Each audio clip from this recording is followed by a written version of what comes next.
America से लेकर Israel तक, इजराइल से लेकर अरब तक और अरब से लेकर यूरोप तक ईरान के हमलों को याद किया जा रहा है। ईरान से होने वाले नुकसान का जायजा लिया जा रहा है। एक छोटे से मुल्क से पंगा लेकर दुनिया के सुपर पावर ने बहुत बड़ी गलती कर दी है, जिसका खामियाजा अब उसे भुगतना पड़ रहा है। अब इस जंग में जबरन नाटो को घसीटने की कोशिश हो रही है। अमेरिका और इजराइल जबरन इस जंग में नाटो को शामिल करना चाहते हैं ताकि ईरान के खिलाफ जंग में कामयाबी हासिल की जा सके, ताकि जो मकसद अमेरिका अकेले लड़कर हासिल न कर सका वो जंग नाटो के साथ मिलकर कामयाब बनाया जा सके। जो जंग इजराइल जीत न सका वो जंग नाटो के जरिए ईरान पर थोपना चाहते हैं, लेकिन जिस तरह से अमेरिका और इजराइल सोच रहे हैं ये इतना भी आसान नहीं है। सलाम, नमस्ते, सत श्री अकाल। मैं हूं आपके साथ हर्षिता मिश्रा और आप देख रहे हैं टाइम्स मेल। ब्रिटेन और यूक्रेन को ईरान के खिलाफ जंग में घसीटने की कोशिश हो रही है। यूक्रेन ने कैस्पियन सागर में एक ईरानी कमर्शियल जहाज पर हमला कर दिया, जिसमें धमाका हुआ और एक सैलर मारा गया और दूसरा जख्मी हो गया। इस हमले के बाद ईरानी विदेश मंत्रालय ने यूक्रेन की शदीद तौर पर मजम्मत की है, निंदा की है। ईरान ने इसे अपनी खुद मुख्तारी और मुल्की कौमी सिक्योरिटी पर हमले के तौर पर देख रहा है और उसने इल्जाम लगाया है कि यूक्रेन इस जंग के दायरे को बढ़ाने की कोशिश कर रहा है और ये सब कुछ इजराइल के इशारे पर कर रहा है। यानी उन्होंने जेलेंस्की को इजराइल की कठपुतली करार दिया और इजराइल के इशारे पर ही यूक्रेन ईरानी जहाज पर यूक्रेन के हमले का इल्जाम लगाया है। हालांकि यूक्रेन ने हमला किया भी है, उसने इस हमले से इनकार भी नहीं किया, लेकिन वो अपने हमले को जायज ठहरा रहा है। ईरान ने यूक्रेन पर हमले की धमकी दी है और कहा है कि वो अपने जहाज पर हुए हमले का बदला लेकर रहेगा और यूक्रेन को ईरान के जवाबी हमले के लिए तैयार रहना चाहिए। पर बात सिर्फ यहीं तक नहीं है।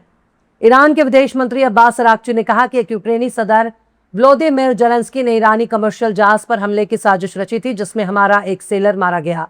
उन्होंने इसे यूनाइटेड नेशंस चार्टर की खिलाफ वर्जी करार दिया है। अब्बास अराक्ची ने कहा कि उन्होंने यूरोपियन यूनियन के फॉरेन पॉलिसी के चीफ काजा कलास और रूसी विदेश मंत्री सरगेई लावरोव के साथ अलग अलग फोन कॉल्स के इस मुद्दे को उठाया है।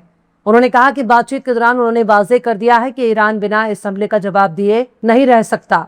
अब अराक्ची ने कहा है कि मैंने वाजे कर दिया है कि यूक्रेन को फ्री लोडर्स ने जो किया है वो जवाब दिए बगैर नहीं रह सकता। हालांकि जेलेंस्की का दावा है कि उसने उन जहाजों पर हमला किया जो ईरान से जुड़े मिलिट्री कार्गो शिपमेंट के साथ साथ एक जंगी जहाज के लिए इस्तेमाल किया गया था। चूंकि अब अराक्ची ने वाजे कर दिया है वो ईरानी जहाज पर हमले का जवाब जरूर देंगे।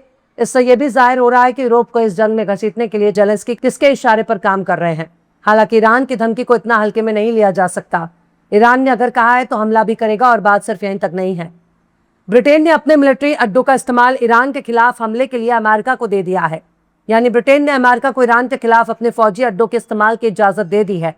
और ब्रिटेन के इस हालिया कदम के बाद ईरान ने चेतावनी दी है कि अगर किसी जगह से हम पर हमला हुआ तो उस पर जवाबी हमला करेंगे और हम उसे निशाना बनाएंगे, चाहे वो ब्रिटेन ही क्यों ना हो। ईरान की पासदारान ए इनकलाब यानी IRGC ने इजराइल और ब्रिटेन दोनों के खिलाफ अपना बयान जारी कर दिया है और कहा कि अगर उन्होंने ईरान के खिलाफ अमेरिका की मदद की तो उन्हें ईरान के हमले का सामना करना होगा। IRGC के प्रवक्ता ब्रिगेडियर जनरल हुसैन मोहब्बी ने इतवार को कहा कि इजराइल अमेरिकी सदर डोनाल्ड ट्रंप को गलत जानकारी फैला रहा है। अपने मकसद को हासिल करने के लिए अमेरिका की ताकत का इस्तेमाल करके इस इलाके में अमेरिका को बनाए रखना चाहता है। उन्होंने कहा कि इजराइल जानता है कि अगर वो जंग में लौटता है तो हम उसके साथ क्या करेंगे और हम उसके खिलाफ अपनी कोशिशों को सेंट्रलाइज करते हैं। तस्नीम न्यूज एजेंसी से बात करते हुए जनरल हुसैन मोहब्बी ने कहा है कि इजराइल हुकूमत अच्छी तरह से जानती है कि ईरान में अगर उसकी तरफ नजर उठा ली तो उसका कितना नुकसान होगा और बात सिर्फ यहीं तक महदूद नहीं है। इतवार को ही फॉक्स न्यूज से बात करते हुए फिलिस्तीन पर कब्जे वाली ज़ायोनी हुकूमत यानी इजराइल के वजीर आजम बेंयामिन नेतन्याहू ने कहा कि ईरान जंग तभी खत्म होगा जब या तो हुकूमत गिर जाएगी या फिर ईरान अपना न्यूक्लियर प्रोग्राम खत्म कर देगा। नेतन्याहू का कहना है कि इजराइल और अमेरिकी हमले ने ईरान के न्यूक्लियर प्रोग्राम को कई साल पीछे धकेल दिया है। नेतन्याहू ने कहा कि ईरान का न्यूक्लियर वेपन अमेरिका के हर फर्द के लिए, हर शख्स के लिए, हर नागरिक के लिए जानलेवा खतरा होगा। इजराइल ऐसा होने से रोकने के लिए हर मुमकिन कोशिश करेगा। उन्होंने कहा कि ईरान पर बड़े हमले फिर से शुरू करने का फैसला अमेरिकी सदर डोनाल्ड ट्रंप लेते हैं। नेतन्याहू ने धमकी दी है कि तेहरान में अमेरिकी इजरायली हमलों से तबाह हो चुके मुकामात को फिर से तामीर करने की ताकत है। अगर ईरान इजराइल पर डायरेक्ट या इनडायरेक्ट तरीके से बैलिस्टिक मिसाइल या ड्रोन से हमला करता है तो वो एक बहुत बड़ी गलती करेगा। इजराइल का जवाब बेहद जोरदार होगा। मतलब इजराइल को अच्छी तरह से मालूम है कि वो खुद अपने दम पर एक चींटी भी नहीं मार सकता। सब कुछ वो अमेरिका के दम पर ही करता है और जब तक अमेरिका का हाथ उसके कंधे पर है तब तक वो सब को ही धौंस दिखाता रहेगा। नेतन्याहू ने कहा है कि वो ईरान के खिलाफ ट्रंप की कोशिशों की पूरी तरह से हिमायत करते हैं। जिसमें यह भी शामिल है कि अगर अमेरिका बड़े हमले दोबारा शुरू नहीं करता तो वो भी हिमायत करेगा। नेतन्याहू ने कहा कि इजरायल और अमेरिका ईरान के बारे में खुफिया जानकारी एक दूसरे के साथ लगातार शेयर कर रहे हैं और बात सिर्फ यहीं तक महदूद नहीं है।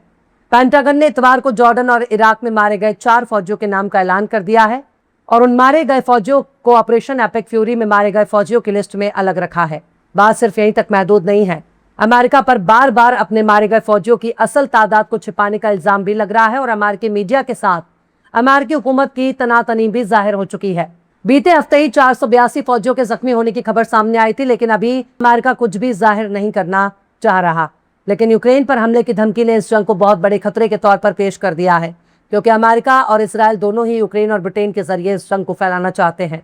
क्योंकि अगर ब्रिटेन का इस्तेमाल करके अमेरिका ने ईरान पर हमला किया तो ईरान ब्रिटेन पर भी हमला करेगा, ब्रिटेन के फौजी अड्डों पर हमला करेगा, और अगर यूक्रेन पर उसने हमला किया तो यूरोप भी इस जंग में कूदने के लिए बेताब होगा।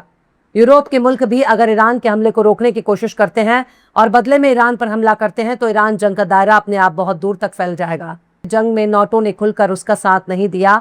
यूरोप के चंद ममालिक ने ही उसे अपने फौजी अड्डों को इस्तेमाल करने दिया, उसे लॉजिस्टिक सपोर्ट दिया। लेकिन जब तक नाटो की फौज ईरान के खिलाफ जंग में नहीं उतरेगी तब तक अमेरिका चैन से नहीं बैठने वाला। उसे मालूम है कि जब तक नाटो इस जंग में शामिल नहीं होगा तब तक ईरान को कमजोर करना मुमकिन नहीं होगा। वरना जेलेंस्की में इतनी हिम्मत कहाँ कि जो वो खुद के दम पर किसी से जंग लड़ सके। टीवी चैनलों और थिएटर में नाचने गाने वाला एक मस्करा, एक कॉमेडियन अगर किसी मुल्क का सदर बन बैठा है, किसी मुल्क का हाकिम बन बैठा है तो वही काम करेगा जिसके लिए वो जाना जाता है। रूस और यूक्रेन की जंग ही जेलेंस्की की वजह से शुरू हुई। अगर नाटो में शामिल होने के लिए बेताब ना होता तो ये जंग भी ना होती। लाखों लोग दर दर की ठोकरें खाने के लिए मजबूर ना हो रहे होते। पर अफसोस, अमेरिका और इसराइल की उंगलियों पर नाचने वाला जेलेंस्की अब ईरान के साथ लोहा लेने का ख्वाब देख रहा है। पर वो भूल गया है कि वॉशिंगटन वाले आका खुद ही दम दबाकर इस जंग से भाग खड़े हुए हैं। तो ऐसे में अमेरिका के बारे में वो क्या ही कर सकता है। फिलहाल इस खबर में बस इतना ही। यह एपिसोड आपको कैसा लगा कमेंट बॉक्स में आप जरूर से बताइए। पसंद आए तो लाइक करें, शेयर करें और बेबाक निष्पक्ष स्वतंत्र पत्रकारिता को सपोर्ट करने के लिए आप हमारे चैनल टाइम्स मेल को जरूर से सब्सक्राइब करें और बेल आइकन की घंटी वाली बटन आप जरूर से दबा दें ताकि आपको हमारे आने वाले नए वीडियो की नोटिफिकेशन फौरन ही मिल जाए। फिर मिलते हैं किसी और वीडियो में एक नई खबर के साथ। हर्षिता मिश्रा को दीजिए इजाजत। जय हिंद। तो देख लिया आपने हमारे इस वीडियो को। हमें उम्मीद है कि आपने हमारे वीडियो को लाइक किया होगा और दूसरों को भी शेयर किया होगा। अगर अभी तक आपने हमारे चैनल टाइम्स मेल को सब्सक्राइब नहीं किया है तो जल्दी से सब्सक्राइब कर दें और बेल आइकन भी प्रेस कर दें।